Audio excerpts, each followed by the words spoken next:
दोस्तों, करोड़पति बनने के लिए हो जाओ तैयार, क्योंकि 4 मई को वरुथिनी एकादशी पड़ रही है।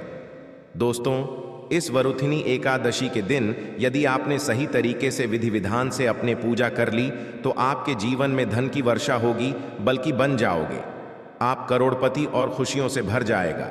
आपका घर, आपकी हर मनोकामना हो जाएगी पूरी। दोस्तों, वरुथिनी एकादशी के दिन इस जगह रख देना 1 रुपया का सिक्का और वह उपाय कर लेते हैं जिसके बारे में कई शास्त्रों में बताया गया है और जो प्राचीन काल के समय का महा उपाय है।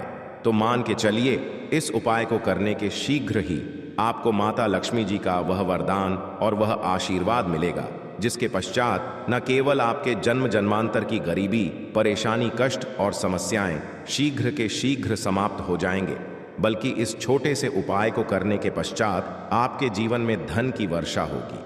आपके जीवन में धन आने के रास्ते खुल जाएंगे। आपके जीवन में जो धन आएगा उसमें वृद्धि होगी माता लक्ष्मी जी के आशीर्वाद से। फिर आपके जीवन में आप जिस कार्य को भी शुरू करेंगे उस कार्य में आपको सफलता प्राप्त होगी। आप लोगों को बहुत सारे उपाय बताऊंगा। दोस्तों, बहुत सारे ऐसे हमारे सब्सक्राइबर जुड़े हैं जो कमेंट करके बताए हैं कि गुरुजी आपके बताए उपाय से हमें काफ़ी लाभ मिलता है। क्योंकि दोस्तों, टोने टोटके के सरल उपाय को हम वह क्रिया बोल सकते हैं जिसकी वजह से आप अपना हर काम बनवा सकते हैं। दोस्तों, इस वरुथिनी एकादशी के दिन कई योगों का निर्माण हो रहा है। ब्रह्म योग का निर्माण हो रहा है और सर्वार्थ सिद्ध योग का निर्माण हो रहा है, और इसी के साथ सोमवार का दिन भी। दोस्तों, मैं आप लोगों को कहना चाहूँगा, वरुथिनी एकादशी तिथि के ही दिन माता लक्ष्मी का जन्म हुआ था। हम आप लोगों को कई वीडियो में बता चुके हैं कि वरुथिनी एकादशी के दिन माता लक्ष्मी सभी मनुष्य के द्वार पर बिल्कुल ही आती है। जो लोग एकादशी के दिन अगर माता लक्ष्मी की प्रसन्नता के लिए उपाय कर ले या फिर कुछ सरल टोटके कर ले तो उनकी किस्मत बदल जाते हैं। तो चलिए इस वीडियो में जानते हैं वरुथिनी एकादशी के दिन हमें कौन से उपाय करना चाहिए, क्या करना चाहिए जिससे जीवन बदले। हमारे बहुत सारे ऐसे सब्सक्राइबर हैं जिसे हमने बहुत सारे उपाय भी कराए हैं, क्योंकि दोस्तों, हर व्यक्ति को हर उपाय सूट नहीं करता। जैसे कि अगर एक ही दवा से संपूर्ण बीमारी ठीक हो जाती तो मैं इतनी ज़्यादा दवा बनाने की ज़रूरत नहीं थी, इतने सारे दवा बनाने की ज़रूरत नहीं थी। एक ही दवा से सब ठीक हो जाते। कहने का मतलब है कि सबके तासीर अलग अलग होती। उसी तरह सबके ग्रह दिखाएंगे, आपको करंट मारेंगे, उसी तरह दोस्तों अपना असर दिखाएंगे, माने या ना माने, परंतु यह आपको अपना पूर्ण रूप से असर दिखाएंगे। तो एकादशी के दिन माता लक्ष्मी सभी मनुष्य के द्वार में आती है। दोस्तों, पूरे साल के सभी एकादशी को नहीं कर सकते यह उपाय, परंतु कम से कम एक दिन यह उपाय जरूर करना चाहिए। दोस्तों, इस दिन आप लोगों को अपने द्वार खोलकर रखना चाहिए जिससे माता लक्ष्मी आपके घर में प्रवेश करें। दोस्तों, आप अपने घर के द्वार के कपाट को पूरे बंद रखेंगे तो माता लक्ष्मी दूसरे के घर में प्रवेश करेंगी, बिल्कुल ही नहीं करते। तो देवी देवता भी इसी तरीके से होते, उनके लिए आप द्वार को बंद कर देते हैं, प्रवेश नहीं करते। इसीलिए अधिकतर लोग निर्धन होते हैं। आप अपने घर के कपाट को खोल करके रखना, मेरी यह बात बिल्कुल ही गांठ बांध करके रख ले। और इस दिन दैवीय शक्ति प्रबल होती है, आसुरी शक्ति होती है, और वरुथिनी एकादशी के दिन किया उपाय कभी भी विफल नहीं जाता। तो दोस्तों, आज इस वीडियो में सर्वप्रथम जानते हैं कि वरुथिनी एकादशी के दिन क्या ना करें जिससे हमारे घर में दरिद्रता पूरे वर्ष वास ना कर सके। हमें कुछ ऐसे कार्य जिसे वरुथिनी एकादशी के दिन करने से बचना चाहिए, जैसे कि मांस खाना नहीं चाहिए, शराब नहीं पीना चाहिए। अब ऐसा क्यों, थोड़ा सा जान लीजिए। वैसे तो खाना पना जीवन भर लगे रहते हैं, परंतु एकादशी के दिन ना खाएं तो सबसे अच्छा है, क्योंकि जिस घर में मांगना चाहिए आप अपने से, जैसे नमक मांग रहे हैं, चीनी मांग रहे हैं, हल्दी मांग रहे हैं, तो कभी मत मांगना, क्योंकि इस दिन उधारी नहीं मांगना चाहिए। उधारी मांगा है तो माता लक्ष्मी नाराज होती है। जो भी रूखा सूखा हो बन पड़े खाइए, परंतु उधारी मत मांगना। और इस दिन किसी को पैसे नहीं उधारी देना चाहिए, क्योंकि यह पैसे लेने का दिन है, न कि पैसे देने का।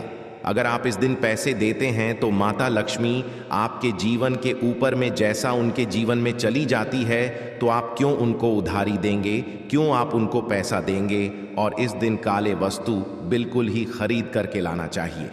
मैं तो कहना चाहूँगा कम से कम 1 पांव के आसपास धनिया खरीद करके लाएं और एक मुट्ठी धनिया में थोड़ी सी तड़प को छिड़क देना है, धूप का धुआं दिखाकर कि शाम के बाद, संध्या काल के बाद आपको अपने छत में और अपने घर के हिस्से में थोड़ा थोड़ा धनिया का छिड़काव जरूर करना है। संपूर्ण हिस्से में धनिया को धन का प्रतीक समझा जाता है।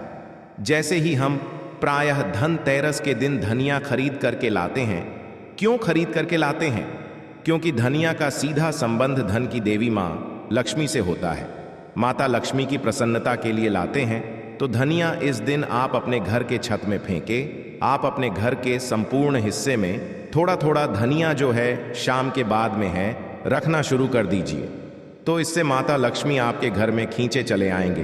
परंतु मैं आपको गुलाब के इत्र का थोड़ा सा छिड़काव करना है, क्योंकि गुलाब के इत्र की तरफ माता लक्ष्मी जल्दी आकर्षित होती है। तो आप यह उपाय जरूर करिए। अगर आपके घर में धन का अभाव तो माता लक्ष्मी आएंगी, तो आपके घर में धन का अभाव दूर हो जाएंगे। यह उपाय एक है, परंतु इसके अनेक फायदा आपको मिलेगा। आपके घर में स्थिर माता लक्ष्मी का वास होगा। आपके घर दरिद्रता चली जाएगी। आपके घर में लड़ाई झगड़े होते हैं, वह भी होना बंद हो जाएंगे। कोई विशेष मनोकामना के लिए इस दिन धातु के कछुआ अपने घर में बिल्कुल ही खरीद करके लाना। कछुआ को भगवान विष्णु के अवतार माने जाते हैं, भगवान विष्णु के स्वरूप माने जाते हैं। जहां पर नारायण हो वहां पर लक्ष्मी स्वतः ही खींचे चले आते हैं और दोनों मिलकर के लक्ष्मी नारायण बनते हैं। सृजन तो एक पालन है। तो दोस्तों कहना चाहूंगा कि इस दिन जो अब से बन पड़े धातु के बिल्कुल ही घर में लाइए। ऐसा समझा है जिस घर में धातु की कछुआ रखा जाए उस घर से वास्तु दोष भी मिट जाते। छोटा सा इतरा, थोड़ा सा चीनी, सबको लाल कपड़े में डालना है। एक पोटली जैसा आपको बांध लेना है और माता लक्ष्मी का ध्यान करते हुए या फिर माता लक्ष्मी कोई बीज मंत्रा, केवल 5 बार बीज मंत्रा बोलना है और रात्रिकालीन 9 बजे के बाद नजदीक की जो नदी है जहां पर धारा गिर रही वहां पर इसे बहा देना है। कोई विशेष मनोकामना हो, वह मनोकामना अधूरी नहीं रहेगी, वह मनोकामना जल्द ही पूर्ण हो जाएगी। हर इच्छा पूर्ण होगा। आपने जीवन में जो करके रखे हैं वह इच्छा इस उपाय को करने के बाद पूर्ण होगा, क्योंकि कि इस दिन सभी देवी शक्ति जागृत अवस्था में होती है। वही उपाय बताना एक कर्तव्य है। करना या ना करना यह आपके ऊपर करता है। जिनको लाभ लेना हो यह उपाय कर लेना, 100% लाभ मिलेंगे। केवल यह उपाय एकादशी के दिन ही सोमवार पड़े फल का होगा तो नहीं है। तो आप अपनी गर्मी मिटाने के लिए जीवन में चलिए, गौर संकट को दूर करने के लिए यह उपाय जरूर करें। तो आशा करता हूं अपने वीडियो में बताएंगे छोटी सी जानकारी जीवन को, आपके तकदीर को बदबल करके रख देगा। बिल्कुल यह भ्रमण करती है। इसको देखते हैं कि इस घर में उनकी पूजा पाठ चल रही है और जिसमें भी उनकी पूजा पाठ होती है उस घर को माता लक्ष्मी जी अपना वरदान और आशीर्वाद भी दे देती है। दोस्तों बहुत से लोग ये बात समझते हैं कि सिर्फ दशहरा और दिवाली में माता लक्ष्मी जी की पूजा पाठ करना चाहिए। सिर्फ दशहरा और दिवाली में ही माता लक्ष्मी जी का आशीर्वाद मिल सकता है। परंतु बहुत कम लोगों को यह बात पता है कि पूरे पंडित एस्ट्रोलॉजिस्ट जितने भी होते हैं वह वरुथिनी एकादशी का इंतजार करते हैं, क्योंकि इस दिन की गई पूजा साधना क्रिया कभी भी खाली नहीं जाती है।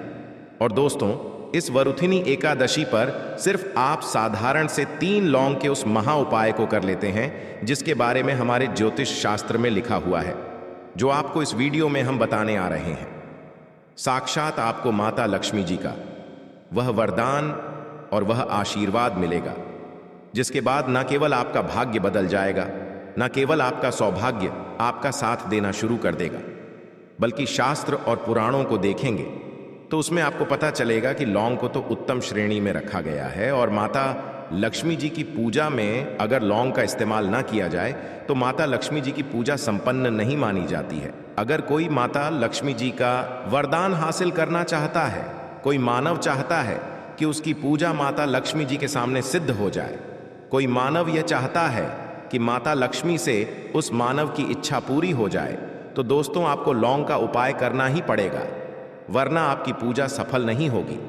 आप अगर चाहते हैं कि माता लक्ष्मी जी के सामने की गई पूजा आपकी सिद्ध हो जाए, आप कोई भी उपाय कर रहे हैं उसका लाभ आपको तुरंत मिल जाए, तो लौंग का उपाय अवश्य ही कीजिएगा।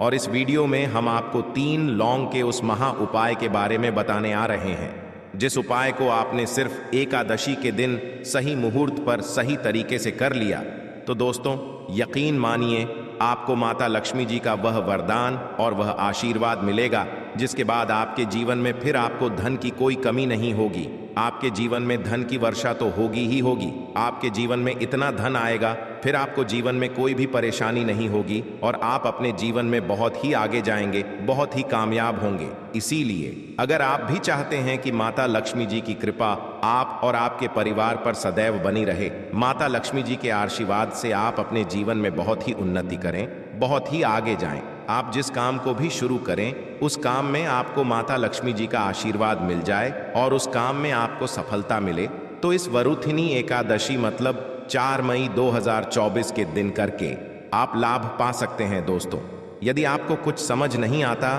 तो वह हमसे पूछ सकते हैं, वह आकर आपके कमेंट के रिप्लाई में तुरंत का तुरंत बता देंगे। परंतु अभी तक आपने वीडियो को लाइक नहीं किया है, वीडियो को लाइक कर दीजिए, कमेंट बॉक्स में अपनी राशि डालना मत भूलिए। देखिए अब आपको हम पैसे की परेशानी, पैसे की तंगी की वजह से परेशान थे, हर तरह की परेशानी आपकी खत्म हो जाएगी। इसलिए आप निवेदन था इन उपायों को कहीं पर लिख लीजिए। इन उपायों को किस मुहूर्त पर करना है, कैसे करना है, यह जरूर ले, क्योंकि कहा जाता है कि माता लक्ष्मी जी की पूजा में जब तक आप क्रिया अनुसार पूजा को नहीं करेंगे वह पूजा संपन्न नहीं मानी जाएगी। इसीलिए हर उपाय हम आपको बहुत सही तरीके से बताने आ रहे हैं। हर उपाय को लिख लीजिए, क्योंकि वरुथिनी एकादशी पूरे साल में सिर्फ एक बार आती है और ही दिन माता लक्ष्मी जी धरती पर वास करने आती है, वह है वरुथिनी एकादशी के दिन। और इस दिन बस आपको सही तरीके से उपाय करना है और इस उपाय का लाभ आपको मिलेगा और माता लक्ष्मी का वरदान भी मिल जाएगा। चलिए आपको एक एक करके सारे उपायों के बारे में बताते हैं, परंतु अभी तक आपने वीडियो को लाइक नहीं किया है, वीडियो को लाइक कर दीजिए। सबसे पहला उपाय है धन हासिल का महा उपाय। अब यह जो उपाय हम आपको बताने वाले हैं दोस्तों, यह उपाय करने से आपके जीवन में धन संबंधित परेशानियां तो खत्म हो ही जाएंगी, आपके जीवन में धन की वर्षा होगी, आपके पास धन खींचा हुआ चला आएगा। परंतु इसके लिए आपको कुछ सामग्रियों की जरूरत है। यह सामग्री लाने के बाद ही आप इस पूजा को कर सकते हैं और 4-2-4 की सूर्यास्त के बाद पूजा आपको करनी है। उपाय के लिए आपको कुछ सामग्री चाहिए होगी। वह सामग्री कौन कौन सी है? एक लाल कपड़ा लाइए। लाल कपड़ा कौन सा होना चाहिए? सूती लाल का होना चाहिए, एकदम लाल रंग का होना चाहिए। यह पहले कहीं लाल कपड़े पर बांध इस लाल पोटली बनानी है, वह भी मौली धागे का इस्तेमाल करते हुए। यह आपने बना ली। अब जैसे ही वरुथिनी एकादशी की सूर्यास्त होती है तुरंत नहा लीजिए, धो लीजिए। आप लोगों को लाल कपड़े पहनने हैं। माता लक्ष्मी की आपके घर पर कला चित्र तो होगी ही होगी। अगर माता लक्ष्मी जी की कला चित्र नहीं है तो इस दिन आप लोग माता लक्ष्मी जी की कला चित्र जरूर ही ले आए। आप लोग को कला चित्र लाना है। आप लोग अपने घर की पूजा घर जहां वहां पर बैठिए जहां पर माता लक्ष्मी जी की कला चित्र है। इस पोटली को माता लक्ष्मी जी के चरण पास रख दीजिए। एक गाय के दूध से बने हुए घी का दीपक जलाई, मां लक्ष्मी जी का बीज मंत्र बोली और इस पोटली तिजोरी में कहीं भी इसको रख दीजिए। इतना उपाय सिर्फ आपने वरुथिनी एकादशी के दिन कर लिया। यकीन मानिए दोस्तों, इतना उपाय करने के बाद आपके जीवन में धन की वर्षा होगी। इतना धन आएगा जिसकी आपने कल्पना नहीं की होगी। दूसरा उपाय जो हम आपको बताने आ रहे हैं वह बेजल खर्ची से बचने का महा उपाय। अब आपके जीवन में धन आता है, वह टिकता नहीं है। आप इस चीज को लेकर के बड़ा परेशान है, तो यह उपाय कीजिए जो आपको हम बताने जा रहे हैं। आपको एक लाल कपड़ा चाहिए। लाल कपड़े पर पीतल का चम्मच, पीतल के गिलास, पीतल की एक कटोरी, पीतल की चाबी का गुच्छा, कुछ भी पीतल का छोटा पदार्थ और बड़ा उठा करके लाइए और अपनी तिजोरी की दक्षिण दिशा में कहीं भी रख दीजिए। यह उपाय आपने कर दिया तो आपके पास जो पैसा आएगा वह रुकेगा भी, टिकेगा भी, उसमें वृद्धि भी और आपके जीवन से बेफिजल खर्ची रुक जाएगी। तो दोस्तों आज की वीडियो में इतना ही। मिलते हैं किसी नई वीडियो में।